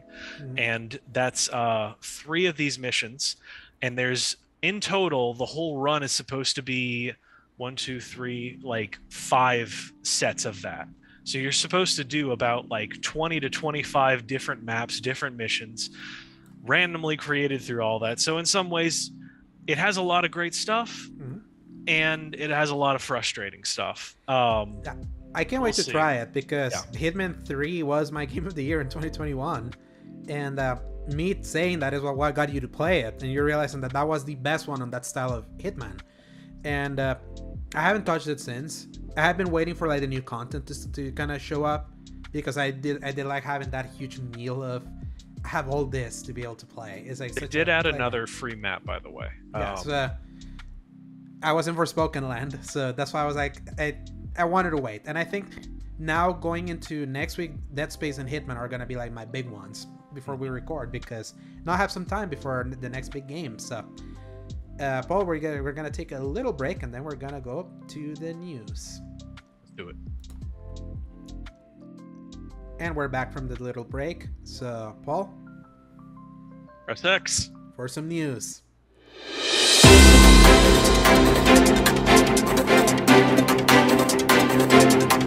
All right, Paul, we got a few. We managed to like whittle it down to 1, 2, 3, 4, 5, 6 stories. There were many more, but I were like, let's cut into like the big ones, and let's start with like a big positive one for both of us, for a game we love very, very, very much. The best game of 2022. Or second game in certain aspects. Story number 1 by Tom Ivan at BGC. Sony says God of War Ragnarok has sold 11 million copies in 3 months. It was the fastest selling first party game in PlayStation history when it released in November. So, developer Santa Monica Studio announced the game's latest sales figure on Wednesday. We're incredibly humbled that God of War Ragnarok has officially sold through 11 million copies, it said. None of this would be possible without the support of our fans, so thank you for coming on this journey with us. God of War Ragnarok made a record-breaking start following its release for PS4 and PS5 on November 9th, 2022. Sony claimed 5.1 million copies of the game were sold in its debut week, making it the fastest-selling first-party title in PlayStation history. Ahead of the game's release, Sony said 2018's God of War Reboot was one of the biggest titles ever, released exclusively for PlayStation in general, with 23 million sales, and that it expected a similar performance from its sequel Ragnarok. So, Paul, 11 million copies in like it came out in November. We're like already starting like in February. That is an insane performance. Just to kind of give you a little bit of context how insane these figures are. The Last of Us Part 2 sold 10 million copies after 2 years. This was in 3 months. Obviously, Last of Us Part 2, a more heavier subject matter, saddled by controversies with the leaks and all that. 10 million is nothing to sneeze at. That's a lot of copies. Everyone would love to sell that many. But 11 million in 3 months, that just goes to show that God of War, like as a franchise, how important it is for Sony. Like as one of those like franchises that not only are critically acclaimed, but make so much money, sell so many things. There's a reason they made the God of War bundle, and those bundles don't even count like for like how many sales have happened. Can you imagine? I know I don't have a whole lot to say out of it, out of the fact that it's like, I'm glad it's getting the recognition it deserves, because it's a fantastic game. I'm so glad so many people get to see that experience, that get to really play that. Even people that don't normally play big narrative games outside of like their usual like 2K and Call of Duties got this game because they wanted to see how it played out. And I hope that the message came across for even just a fraction of the people that played that stuff, because I feel like the world would genuinely be a better place if there was more just genuine, earnest, positive media. Not to say that you can't have hardship, and as you see, God of War Ragnarok has a lot of hardship in it, a lot of rough stuff in it, but the message behind it being positive and all of the many things that you can take from that in each way. So many people learning how to be a better father out of it, like just from talking to them or hearing them talk about it. So many people of them recognizing where they were with Atreus as a kid and coming to terms with the way they were and seeing that as an outside perspective. So much of that stuff. And I'm just so glad I'm about to say dozens, like I didn't just hear 10 million sold. Millions of people got to experience this. I hope just even a fraction of that finished the game and really got to feel that. Yeah, I bet they have, because like usually story completions for Sony games are relatively very strong usually. True. So I'm just glad that this just like solidifies God of War. Like, to me, just thinking where God of War was just 2 entries ago with Ascension, and seeing this, like, already 2018, huge success. This, even bigger success. It may have not nabbed Game of the Year awards like 2018 because it didn't completely reshape everything, but it just shows that it's just a game that was just as equally beloved. More so in some aspects, 2018 is beloved in other aspects better, but I feel they're just such great compliments, and just solidifies Santa Monica with like the, how can I say this, kind of like they have the eminence of like whenever their next game hits, you know it's gonna be like a big deal. It's like Sony used to have only Naughty Dog as I wanted after a while, like being like the only ones that whenever their games would hit, they would be like a big deal. It feels like recently, like a studio like Insomniac and now Sony Santa Monica now have that kind of weight. So imagine having 3 studios with that kind of weight. And right now, obviously, Naughty Dog like having the success of the show and The Last of Us, showing that it was like that came from them. So big hits, and now we also have the Amazon show coming. I'm feeling a little better about the whole TV aspect now, knowing that if The Last of Us was done well, maybe there's hope if they're putting it in with the right people. But congratulations to Santa Monica. I can't wait for the New Game Plus happening in the spring. Can't wait to go back to that game because God, I was left wanting to play more of it. So, story number 2, Paul. This was an interesting one that happened this week. So, our second story by Wesley LeBlanc from Game Informer. PlayStation potentially teases unannounced game that might be new Uncharted in latest ad. Sony has released a new PlayStation ad called Live from PS5 that showcases a few of the console's biggest titles, both past and upcoming, in a fictional news segment, and among the clips are 2 shots that we don't recognize, and they remind us a lot of Uncharted. This fictional news segment highlights the efforts of Spider-Man, Kratos, Ratchet & Clank, the icons of the upcoming game Final Fantasy XVI, and more from other games like Gran Turismo 7 and Returnal. However, amidst the clips, there are 2 shots that show that what appears to be a young woman in a mysterious cape holding a torch as she approaches an ancient relic, as first reported by Video Games Chronicle. In the first clip, this unknown character approaches an ancient relic sitting on a pedestal while holding a torch. She's carrying a large backpack with a rope dangling from it, down from it. We see this character blowing dust and dirt off the ancient relic in the second blink and you'll miss a shot. Now, an announced PS5 game didn't jump to mind when I saw this, that's what I said, but these 2 shots combined remind the most of Naughty Dog's Uncharted series. So, I'm just looking at it right now, and I'm like, The 2 images are there. It's blonde female. Cassie is blonde. Uncharted 4 ending epilogue spoilers. I don't even get blonde from this, honestly. I do. Because it's so blink and you'll miss it. And I'm thinking of the screenshot you had. It is just so colored by the image that it's just a black silhouette with like hair that the light is going through. My image looks way brighter. Frankly, because the one I'm seeing is just, it's practically silhouette with the torch light, and I see no blonde out of it. Because I thought it was Ellie, for a second, and that's because of the giant backpack on it. And granted, after that, I don't think that's Ellie anymore. But it looked like a wiry woman for a second. But then with like the weird blowing the thing off the treasure item, that's like not Last of Us style at all. So it makes me think that it's something else entirely. So part of me just doesn't want to get too excited about this too early, especially if somebody's like, no, it's another IP that we just haven't gotten to yet. But yeah, nice. That's shot. The thing, they have no other IP that has like adventurers like looking for treasure. That's just Uncharted. I know it's most realistically it could be something else, but I don't want to get excited yet. So technically it's not an announcement. However, we have heard many things that even though Naughty Dog explicitly said we are done with Uncharted, and we may be done with Last of Us if we can find a story for the third game that ultimately is about love. Because the second game, for as nihilistic as it was, if you really think about like what it tries to impart near the end, it is about love. It does it in a very like gut-wrenching of a gut punch, but it was about love. But they already said that if they can't find that story, they'll also move on. They already moved on with Uncharted. They closed Uncharted perfectly. Yeah. Sony's definitely not done with Uncharted. Uncharted movie was successful for a movie. And it wasn't even as good as what The Last of Us TV show is, but it was fun. It was a fun movie that made money.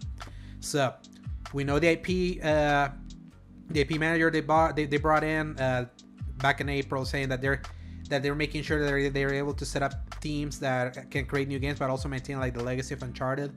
We heard that Sony definitely wants to like do an Uncharted, not with Naughty Dog, with like a different team. This is maybe now and we have been hearing many rumors that Sony Band, the guys that were making Days Gone, were working on an Uncharted game for a little bit before they were like, remove us from this. We don't want to be working on someone else's IP. We want to do something of our own, and now they're doing their own IP. Definitely, Sony has been wanting to keep Uncharted alive because Uncharted 4 was a huge seller. So like, they are in the business to making money now. So it's not just about they're just gonna walk away from making bringing a franchise back. And I feel like at least with Uncharted, the distance has been enough. It's been 6 years since the very last one. So we'll see. It's interesting that they put so many things in that ad that are current games that we know exist, upcoming and before, and this was the only one that wasn't. But it brings to like light their previous big franchise, which was Uncharted. So yeah, where there is smoke, there is fire. There is literal smoke there.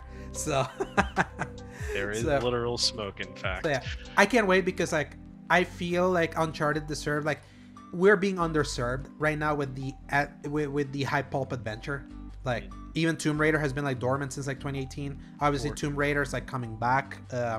Yeah, which I don't even know if that's listed in our news segment. No, it hasn't. Yeah, we can mention it here real quick that Embracer managed to sort of sold the leasing rights to Tomb Raider for $600 million to Amazon. So basically Amazon can do everything they want with that license. Yep. And they're gonna reap the profits. Oh, of course. And like Square Enix are idiots, absolute idiots. How they sold Crystal Dynamics like they did with the Tomb Raider IP for pennies, basically. And Embracer just like profited, like, let's put it like this, they sold 3 studios for like 300 million. So you could be like, yeah, 100 million for each, maybe. This guy's like gave the IP for 600 million to Amazon. That's some record profit. Embracer was shrewd and Square Enix were idiots. So we'll see what they do with Tomb Raider there, but we're underserved, and I feel Uncharted deserves a chance right now that Sony is so synergetic about how they release things. Oh, we're making a TV show of something, we need a game.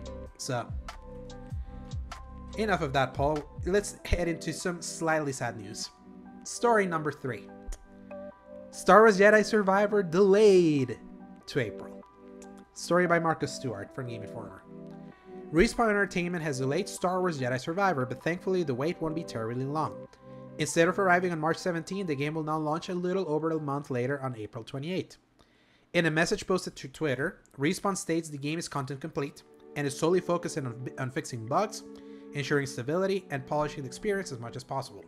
The team is so committed that it's taking another 6 weeks to make sure Survivor plays as smoothly as butter.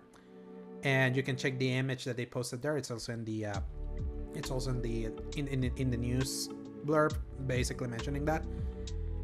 I feel like, to me, what makes this significant is that it's EA that let them do this.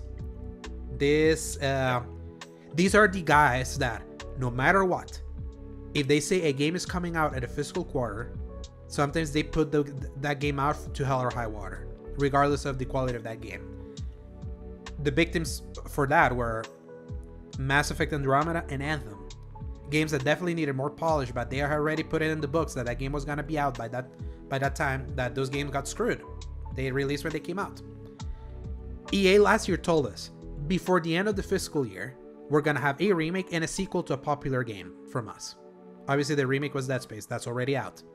I'm so glad that it released when it said it was gonna be. It didn't get delayed, or at least publicly delayed. When they put the date that it was gonna come out on January 27, it hit January 27. That's so nice in this day and age. Star Wars Jedi Fallen Order, Paul. We love it. Back in 2019, how did that game launch? Not great. Yeah, that game was like as good as it was because it reviewed really well. The worst things people could tell about that game was that it was unpolished. It was buggy. It had like enemies with T-pose sometimes. You could pop in everywhere. Frame rate problems, resolution problems, issues, the lighting, the way the hair looked and freaked out all the time. Especially with those Wookiees. The Wookiees look hideous. It looked hideous back then, and I think still do. They still do, yeah. To be fair, they look more like Swamp Thing than an actual Wookiee. But yeah, absolutely give it its licks first. It did not look great, and sometimes it didn't play great either. But they since dialed a lot of that in, and there was such a heart to it, and I appreciate that EA gave them had the patience to give them the time to update this thing and bring it to where it is, even releasing the next gen patch. I think here's what's more importantly, when Jedi Fallen Order was releasing, it was at a time where EA didn't care about single player games. Yeah. They care more about multiplayer. They were putting so many resources into trying to fix Battlefront at that time, and that was the year that the Celebration Edition came out, which was the fixed version of Battlefront 2. That's actually really great. I played it recently, even though they're no longer supporting it. It still plays well on current machines. Jedi Fallen Order was a game that was like, yeah, I said, yeah, this is the single player stuff. Like, you do your own thing, Respawn. And this is the game that has sold more than Battlefront.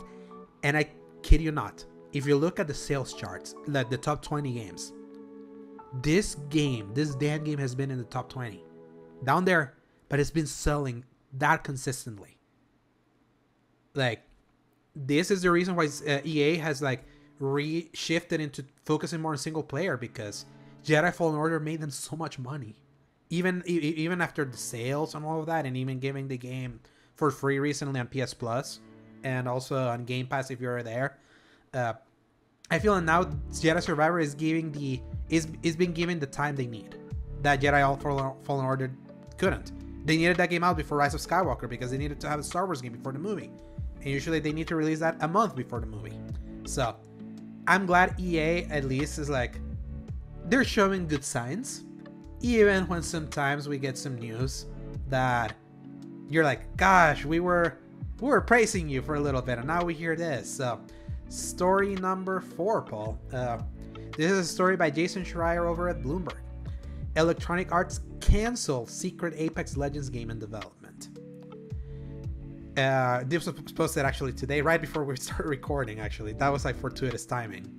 The last time, it's so rare that actually happens, frankly. Yes. The other time that we got a fortuitous Jason Schreier timing was Assassin's Creed Mirage. He reported about it right in the middle where we were recording. When we learned that they're doing a smaller Assassin's Creed game in the old style or something like that, that happened in the middle of recording. I got the notification. It was like, oh, we're reading this. This dropped literally, I kid you not, right before. So, Electronic Arts Incorporated canceled a game based on the popular Apex Legends and Titanfall franchises, according to 3 people familiar with the matter. The game, which hadn't been publicly announced, was in production at EA developer Respawn Entertainment. On Tuesday, EA, one of the world's biggest video game publishers, gave a disappointing outlook for revenue in the current quarter. The company said it was canceling the Apex Legends mobile game, as well as a mobile version of Battlefield and Shattered Industrial Toys, the studio behind it. EA also delayed the highly anticipated Star Wars Jedi Survivor, another title in development at Respawn. Management informed the unnamed games team of about 50 people that EA will try to find positions for them within the company. Anyone who can't be placed will be given severance packages and laid off, according to the people familiar with the matter, who asked to speak anonymously because they were not authorized to speak to the press. An EA spokesperson declined to comment. The cancelled project, codenamed TFL or Titanfall Legends, was a single-player game set in the universes shared by the Apex Legends and Titanfall games. It was directed by veteran designer Mohamed Alavi until he left the company in early 2022. Although the game hadn't been advertised, EA had hinted at it several times. Just a little parenthesis, Mohamed Alavi is the designer of No Russian from Modern Warfare 2 Original, 2009. And we had heard that this guy had left last year, I remember. I was like, he left, I wonder what he was working on. Apparently it was this. Fans have been clamoring for a new single-player entry in the critically acclaimed Titanfall series for several years. The most recent entry, Titanfall 2, came out in 2016 to rave reviews. A planned third game morphed into Apex Legends, a battle royale multiplayer title set in the same universe that has become one of EA's most successful games, earning more than $2 billion. Respawn, one of EA's most prolific video game developers, continues to update Apex Legends and is also working on multiple Star Wars games in addition to Jedi Survivor. Remember, they're still doing the Star Wars shooter. Yep. So. I honestly, I'm less like, obviously because it wasn't announced or anything, I'm less like connected to it. It's unfortunately you and I had just been talking about it, saying, man, I'm really glad that they finally got something out of Apex Legends, and I feel like they should really like hold tight to any amount of single player content they could create in that universe, because this might give them that final like jumping off point into more stories, because clearly the market is there. And then this happens and it's canceling the plans that we had just perceived might have existed. Yeah, it's sad hearing a single player game being canceled at EA, considering how big they are currently now into pushing single player more than the other two. It makes me think something must have not been there, though, especially after this guy Alavi departed in early 2022. They probably tried to push it forward, but like maybe the vision wasn't there. It probably started taking on more water and got bloated in the process. And there's only 50 people, so in the grand scheme of it all, I mean, that's decent size, but that's not like EA level at all. So maybe it was like, branch out, try, see what happens. So maybe it just wasn't ready to see the light of day in the first place. Yeah, I'm glad we still get Star Wars. At least Respawn still gets. They still develop. Here's what's funny: Apex Legends is still so big, but no one talks about it. Like literally, it's no just one talks kind about of. I briefly get like glimpses back into it because a few friends that I have play it, and it's one of those like, yeah, okay, new content drop, got some new voice lines for this thing, got some new cool things to do here, got some new game type game modes or whatever, got new maps, and it's just like, I think those people are so content to just keep playing it because it's such a plug and play simple 16-minute adventure in and out. Whether or not you survive, you're like, well, that was fun, time to go to work, and then they just keep playing the game and spending more money on it. Warzone releasing is what basically like stunted this game in a way, like in the public consciousness, because that was for sure. Yeah, I'll let you finish on that one. Yeah, because Call of Duty is Call of Duty. So, but I'm glad that it's still percolating there. It's a moneymaker for EA. I'm glad like when you have a company that has its moneymakers, they can take risks outside because they know there's something bringing in the revenue. And while EA Sports right now, it's the worst it's ever been, I'm glad the other side of the company for them is still like doing stuff. Like Need for Speed Unbound from last December, shockingly good. Like from what I played from the trial, I'm waiting for that to go on Game Pass Ultimate because usually it goes there, all those EA games. Yeah. But what I played was like, I was like, man, I'm getting the feels of when I used to play Underground on PS2. That's cool. Dead Space Remake, we already gushed about it. Wild Hearts, they're publishing that. That's still so weird. That's still such a. I even feel, especially considering your experience with Monster Hunter Rise that we didn't even mention in the show, that you had quite some frustration. Yep. I can imagine so many people feeling that same way about Monster Hunter. And if this one, Wild Hearts, that comes out in like 2 weeks, manages to come in with a decent onboarding process, Monster Hunter got its competitor, and that's published by EA. Even though they're not making it, but they're putting money into like, hey, yeah, we're gonna put our stamp on this weird game. Jedi Survivor's coming. I think Wild Hearts is going to live and die on their marketing for it because after that one showing, I haven't seen anything else about it. So once it's close, we need to hear a lot about it. It has to start now. We have 16 days for that game to come out. So I think that's when it really needs to pick up. And right now it's being dominated by Hogwarts Legacy because I only see constant commercials for it. They're in football, they're everywhere. In fact, like even Sony's promoting it like back in the UK. It's like all over the buses, and they're promoting it like Spider-Man. That's a slam dunk in the UK for sure. But yeah, it's so easy. It's going to be nostalgia bait in some way, and for the rest of them, it's like, yeah. So you know that one really cool concept that you bounced around in like 2001 of making your own wizard and going to Hogwarts? Well, now after 20 freaking years, you can do that. That's like all you have to say, and everybody's going to go buy it. Absolutely. And also on top of it, let's just say it, all this like activists, I just call it, like shaming people into buying this game. Of course, that's what I don't understand. Like all these people are like, if you buy this, you are XYZ. Like, don't tell people that because they're gonna buy it out of spite. That's definitely one of the best responses out of that because that's why I'm like, it is fueled on spite. Yeah. I granted it's like if you don't say anything about it, then like how complicit you are the whole concept. But that's the thing. All. I tell you, this game is selling more. Like, here's what's so funny: Hogwarts Legacy was the best-selling game on Amazon back in January.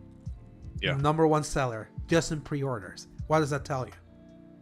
And it got bigger when all the hand-wringing over all these activists. I mean, be like, there's going to be a moral test happening very soon with Hogwarts Legacy, and a lot of people are going to fail that test or something like that. Doing that is like, you're just ensuring that you're going to make the things that you're going against successful. The best way to hurt something is not talk about it. Just ignore it.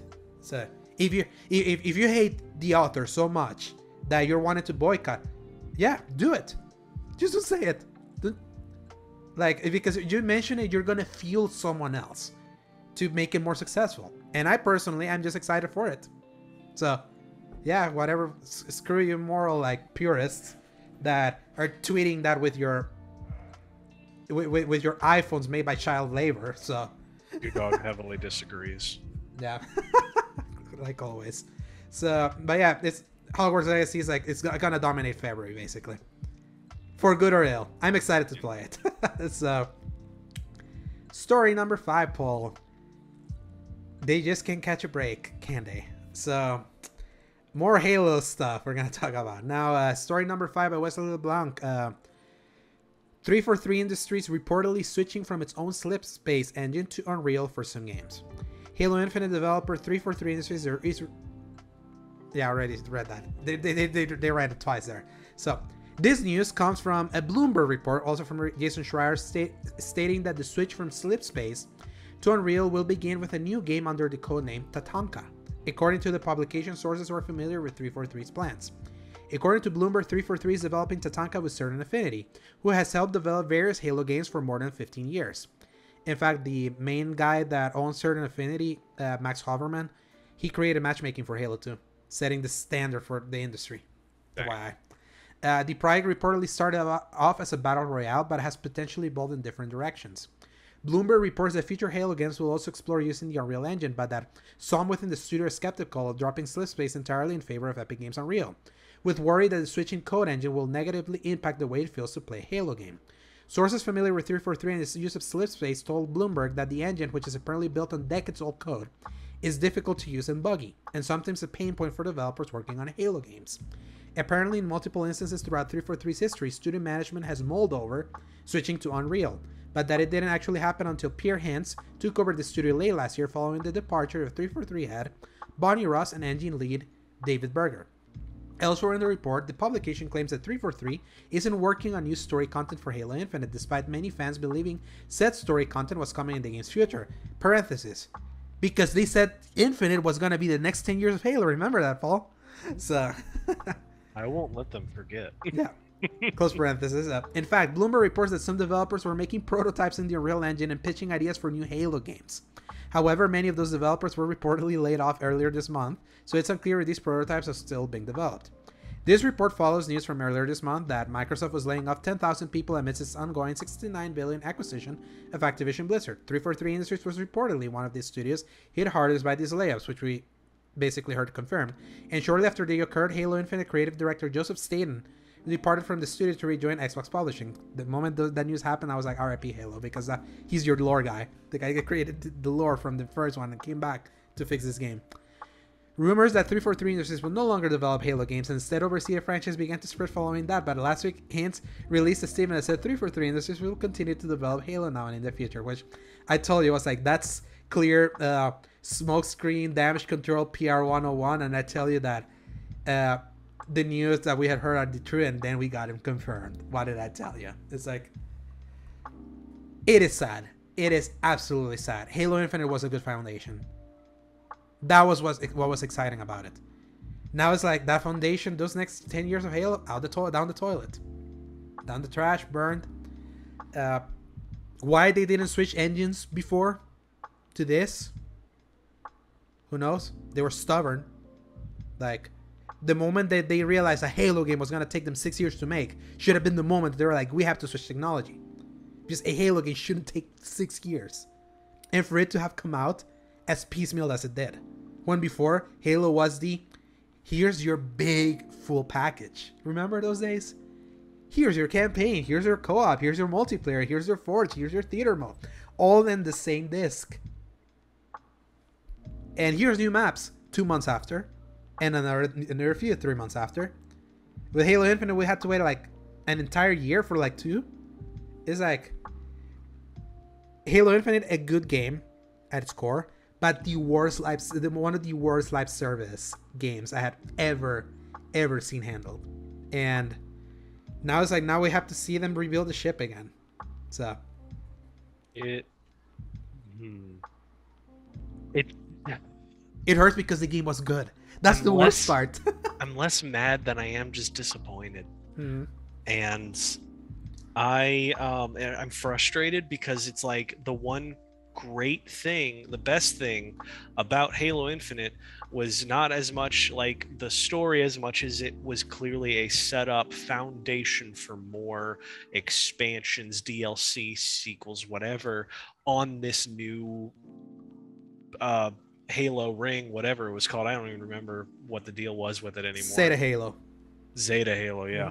So anyway, it was all set up for this big, really long prologue. And it's like, all right, well, we got that out of the way. Let's just keep the ball rolling, because that was what everybody assumed based on that great setup.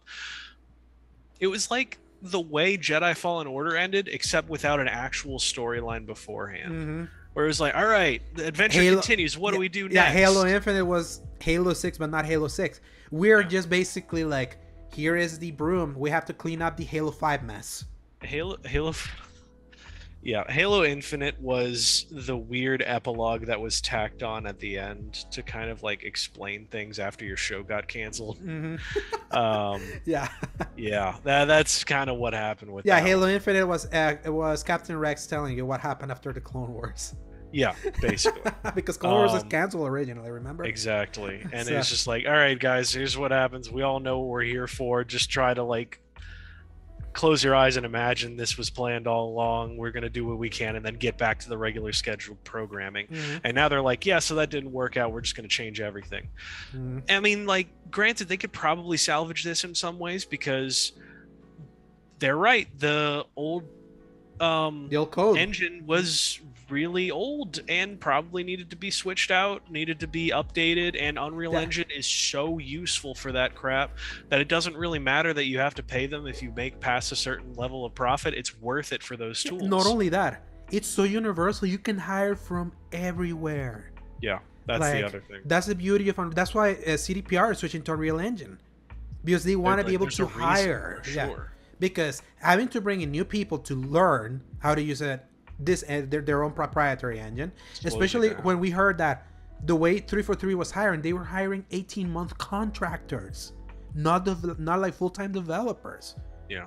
Like, how in the world do you make do you think you're gonna make a game just with like an 18-month contractor without the option to 18 months just to learn the new thing? Exactly. So that's why like that game, like, they went cheap in a way that they shouldn't have gone cheap. Like, Halo is the brand for Xbox, and the point that they like Xbox should have put all the money possible to make this like the premier title, like Nintendo does with Mario and Zelda, and how Sony made with God of War.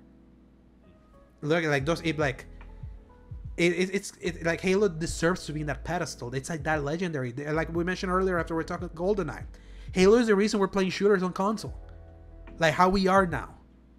Yeah. Like, it doesn't deserve its treatment, and I'm glad that the calling at the top happening with when Bonnie Ross left for medical emergency. That's a very coincidental at the time where 343 is at its very worst. Now she leaves for a medical emergency.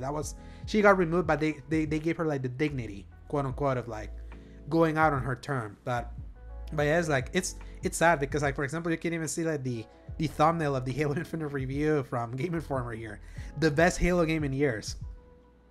That didn't hold. That didn't hold up, didn't it? But I'll say this: it is the best playing Halo. It is. It totally is. Yeah, like you play Infinite for sure. Yeah, and that was what makes it so sad, because this isn't a live service in the Marvel's Avengers and Anthem situation where those games had like a lot of bad in it, like fundamentally, like from a game perspective. Like Anthem was a broken mess. Avengers had fun combat, but everything around it sucked. The initial campaign of Halo Infinite was fun. The multiplayer was amazing with the initial offerings. It was like, this is a great starting point. I can't wait for them to add more. And technically, they'll still add more. Apparently, while all of this is happening, they're going to keep updating Halo Infinite from the multiplayer side. The thing is, I care more about the story. I hate that that's not happening anymore. That's what I loved Halo for. Even though multiplayer has always been a big thing about Halo. But that was the beauty about Halo. You could love everything equally. Not just like Call of Duty. That was like, the campaign is just like a 4 or 5 hour diversion there, but the main thing is the multiplayer. Halo had always been like, you could care as equally as much as for the multiplayer as you did with single player. So sad. It's like, it's crazy what this 2 years since Halo Infinite came out has been. It's just been an embarrassment. An absolute embarrassment. I hope Redfall and Starfield hit for Xbox. Like, I absolutely hope they do, because if Hyper Rush can come out and be good, they better start like hitting all these good games to make up for the fact that your marquee franchise isn't in the gutter. So, and I have to say that Redfall does look kind of good, actually. Mm-hmm. No, it does. I wasn't going to be interested in it in the slightest, and then I actually went back and watched that gameplay of it and went, because they clarified and they said you can play the whole thing single player without losing anything, or co-op, and I went, oh, and not only that, it has tried and true arcane like visual storytelling. Yes. Also, so it's like that Redfall feels like Dishonored and Deathloop thrown in a blender, because Deathloop didn't have the visual storytelling that Arcane is known for, but it had the powers. They learned how to do shooting well there, so I hope that shooting translates over to Redfall. So Microsoft, like, they need their other games to hit now, because it would be like if a Mario game was bad or a Nintendo, they would have to like make sure their Metroids, everything around it had to be good to make up for the fact that your big game missed. It would have been like if God of War had missed. So that's the situation where they're at. And if it takes if this is now the long road finally, that now fundamentally speaking, this new engine finally completely changes foundationally what Halo can be to finally be back. Maybe in the future, Halo will be great again. As of this right now, sorry, it just isn't. And man, and I like popping it in, and I like popping Halo. I have it installed on my Xbox still. Like, I like popping Halo Infinite in. It's so fun to play. So, and now the final story, to end on some positive news. New Resident Evil 4 remake details revealed. Knife combat, side quests, Ashley sections, and more. So, the latest issue of Game Informer, this is a story by the way, by Chris Scullion from BGC, Video Games Chronicle. The latest issue of Game Informer contains a 12-page feature shedding new light on various aspects of the game. This includes the addition of side quests, which come in the form of blue flyers, which can be found posted around each area. Examples given in the article include delivering the carcasses of 3 snakes, tracking and killing an infected dog, and the Blue Medallion quest from the original game. Players are rewarded by the merchant after completing each side quest. Another part of the article focuses on the sections in which players have to accompany Ashley. Players can press R3 to tell Ashley to either follow closely or stay further back, but she'll always follow the player this time. That's good. According to director Kazunori Kadoi, this was to stop players from dumping her in a safe corner and telling her not to move, which often happened in the original version, thank God. Ashley will also no longer have a health bar, and will instead enter a down state when she takes too much damage. Players must revive her by holding a button, but if she's hit again while she's down, she'll die. The game will also have more 2-person puzzles designed to make Ashley more useful. Examples given include lifting her up to a platform so she can kick down a ladder, or sending her through a crawl space to unlock a door on the other side. So basically, they're God of War. God of War Plague Tale. Yeah, Plague Tale as well. Oh God, I didn't even talk about Plague Tale. Never mind. Oh, we don't have time for that. Yeah, and it wouldn't have been pretty, I tell you. But you can hear my Plague Tale thoughts over at Sebastian's podcast. I was a guest star there this last Friday. I roasted that game. So outside of the Ashley sections, the article claims that one of Capcom's main goals was to try and remove the numerous QuickTime events that feature in the original game and replace them with mechanics that better suit modern gameplay. One way of doing this is by enabling players to use a combat knife to escape an enemy's grasp instead of mashing the X button. So, though the latter is reportedly still an option. The report states that players can use a knife to parry enemy melee attacks just before they hit. But this comes with the caveat that knives can now break over time.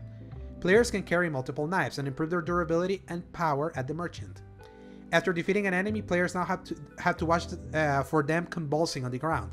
If they do this, players have to perform a ground execution or the enemy will be revived and will be stronger than before. According to the article, the game will feature 6 different control schemes, including one based on the original 2005 layout, for players who want a more faithful recreation. It also acknowledges the game's new quick weapon select feature, in which players can equip up to 8 guns, knives, and explosives and quickly switch between them. By the way, this is a godsend. To be able to switch weapons in the in original RE4, you have to like press triangle or whatever the button is where you're playing. Go into the case menu that stops the game, select the weapon, press equip, and then it will put it in. Now you can like press it with the D-pad. Such a good idea to use for the D-pad. Yeah. The original game's laser sight has been replaced with a reticle more in line with modern shooters, but players can reportedly find an attachable laser sight later in the game. Nice. Players will be able to collect and mix gunpowders as in the remakes of Resident Evil 2 and 3, so they can make more ammo for their favorite weapon instead of having to use weapons they don't like because they're the only ones with ammo left. There's also a new crossbow weapon which fires quietly, allowing for stealth, and fire arrows, which can be collected and used again. Lots of changes that they're doing for that. That is a lot of stuff. Because I actually didn't really follow through on like reading up on any of this, because part of me kind of wants to go into this mostly blind. But this is also like, I was kind of take it or leave it after Dead Space came out and just blew it out of the water. I was like, oh gosh, I hope that Resident Evil kind of sticks the landing on this now. And that's the thing, they were going to, because the Resident Evil 2 remake was amazing. It's the same team. Oh, it because was. RE3 remake was made by a different team, not this one. So I think part of me was just like, okay, well, I've got my survival horror fix for right now. So then after Dead Space came out, and then I went, oh shoot, I have to do this again pretty soon now. And my poor constitution doesn't usually survive for that. But at the same time, it's like, okay, well, cool. It's more than what I was really expecting, almost, like, because I wasn't really expecting much. My bar of expectation is very low. So anything Resident Evil does over it is going to be like, all right. Yeah. I'm just shocked that your bar for expectation was so low. The remakes have been so good for them. Well, not like bar expectation of like anything they do will impress me. Not to say like I expect them to be sucky. It's just like anything they do is like, all right, that's going to be great, because I remember sort of Resident Evil 4 having only played through it like twice a long time ago. It's been a yearly playthrough for me with this game. It's like that's what one of my always go back to. Yeah. And I mean, it makes sense. I think if I had more access to it, I probably would have played it a little more. But now, like, I don't know, in my age, I turned into this person that almost needs quality of life constantly, and it sucks, frankly. It takes a special mindset to be able to put yourself into, this is how a game used to play. This is how a game used to be back then. And when you put yourself in the mindset, those games can still hold up. I would say Resident Evil 4, like, for what it was trying to do with its limitations, holds up so well still right now, more than other old games. However, now that this exists, it's like, we'll see. Like, I'd be shy. Here's where I am. Yeah, Dead Space remake, it's an absolutely better game than the original, like, in any way. Absolutely. Resident Evil 4 is like one of the greatest games of all time. Like, it's always in that list. True. Will a remake be able to hit that level?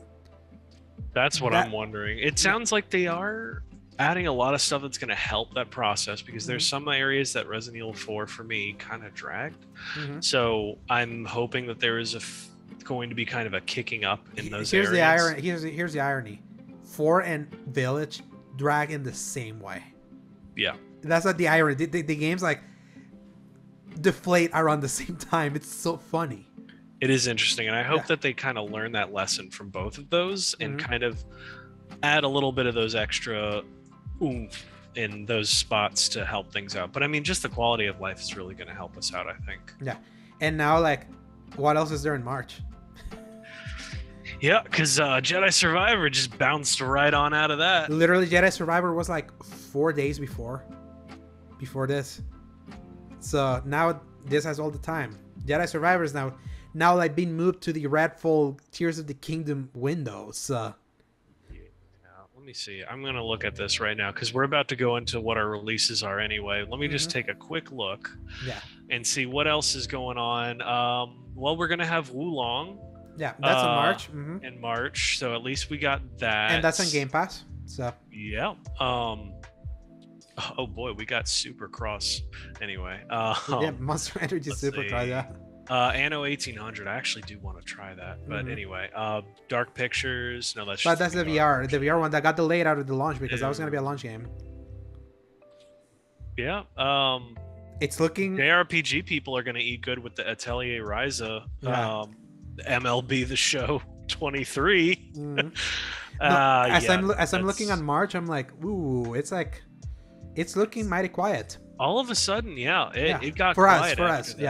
Yeah, there's people that are going to be eating really good for a lot of that. So that's kind of nice, especially because we're going to be on the back end of the new Destiny 2 Lightfall, and which I'm reviewing. Everything else that's going to be going on in the rest of February. I mean, so we already talked about that. No, but then we'll definitely like read them when we're there. But just looking at like what I'm looking forward to in April, like I'm definitely gonna try Minecraft Legends, just like out of curiosity because it's gonna be on Game Pass. They gave a date there. Horizon Forbidden West: The Burning Shores DLC. That's also around that time. I'm a big Horizon fan, so I definitely want to spend more time in that world, especially in a PS5 only expansion. So. No PS4 holding it back. Jedi Survivor on April. Oh god, Dead Island 2 and Jedi Survivor are in the same date now. Yeah, and bye Dead Island. Yeah, sorry Dead Island. That's they tried. Yeah, but Dead Island 2 is a sale for the summer for me, unless like we hear Game of the Year contender. That's like the only way that I will care. And I don't think that's gonna happen, honestly. And then trying to, because May and June to me is like the real battle royale of like the actual the big hits, the big hits. So March will also give us more time to finish Atomic Hearts, which comes out at the end of February. The thing is, I have to finish it because I committed to review it. For Atomic Hearts? Yeah. Oh, so you're gonna have to play that and definitely. Yep. Okay, never mind. You're gonna have to really work into that. Because I'm doing that and Destiny back to back. So I have to try to get Atomic. If I would hope Atomic Heart is not that long. That's my hope because it's a shooter. You're gonna have to hope and mainline the crap out of it, and then flub all the details about anything else, and just say, "Yep, could only mainline it." Yeah, and that's the thing. I thought I was gonna do that with Forspoken, and I still like my lizard brain of, hey, look at that check. That Forspoken is good though because it's very bite-sized side content. It's not like a big commit. Yes, but it's like trying to 100% that thing is going to be like a nightmare because there's too much bite-sized stuff that it was going to be boring.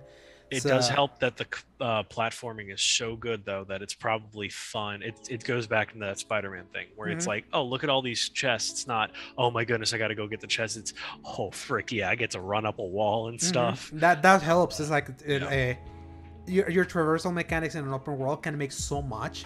Like here's the thing, like Spider-Man is so damn good. The thing is that their open world design is old school Ubisoft, but no one cares because it's so much fun to move around.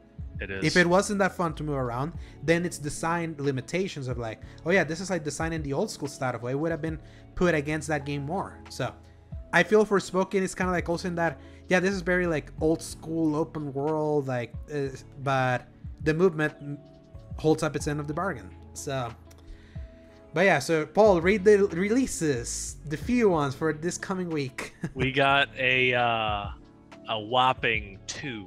Yeah, that is going to be Endling Extinction is Forever for iOS and Android on February 7th, and then Hogwarts Legacy for PlayStation 5, Xbox Series X and S, and PC on February 10th. Yeah, the last gen and Switch versions coming month. Like April. Yeah, 2 months.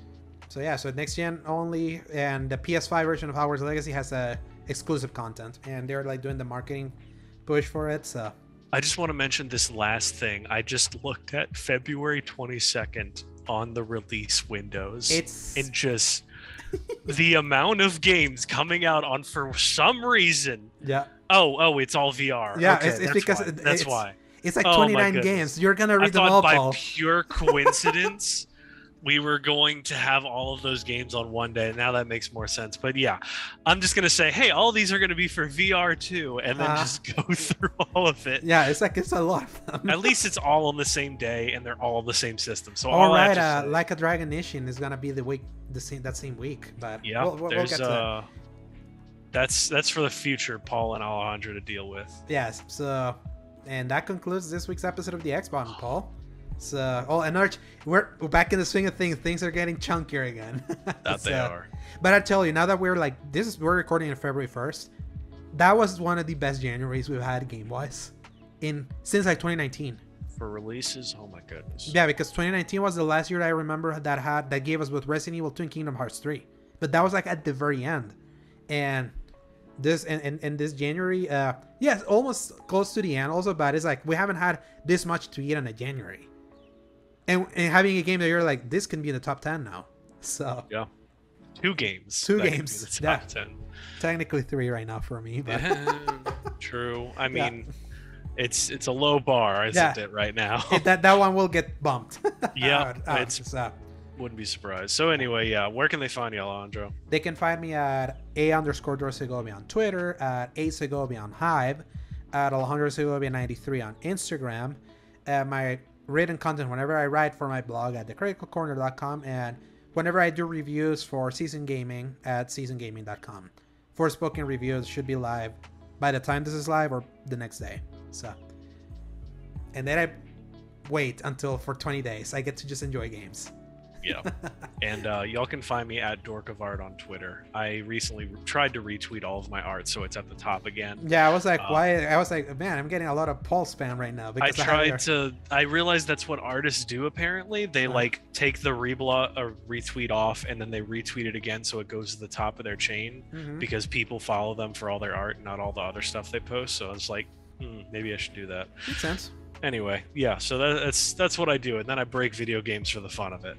Yeah, anyway, his console's broken. So, Paul, always a pleasure. Here comes like the countdown starts for you for the move. It is officially, we are at about 28 days, 25 from when the rental truck gets here. Yeah, and then in 2 weeks, whenever we record, we're gonna have our friend Sebastian back to talk Hogwarts Legacy stuff. Oh yeah.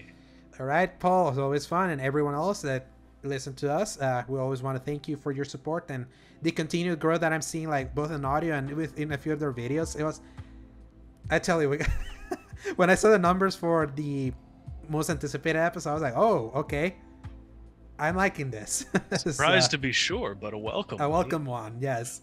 So yeah, can't wait, and especially can't wait for the change of date, because we'll have even more I always tell you, Thursday is always the sweet spot. That's always the sweet spot for record. That's where many podcasts record. So I'm hoping that we can make it work. Yeah. So, all right. And everyone, stay safe. Enjoy the new... Right now, there's winter blasting through. Hopefully, you stay warm right now, because I've been hearing snow's hitting in places that usually don't get snow around these times. And stay safe, and remember... Press X to play. Good night, everybody. Adios.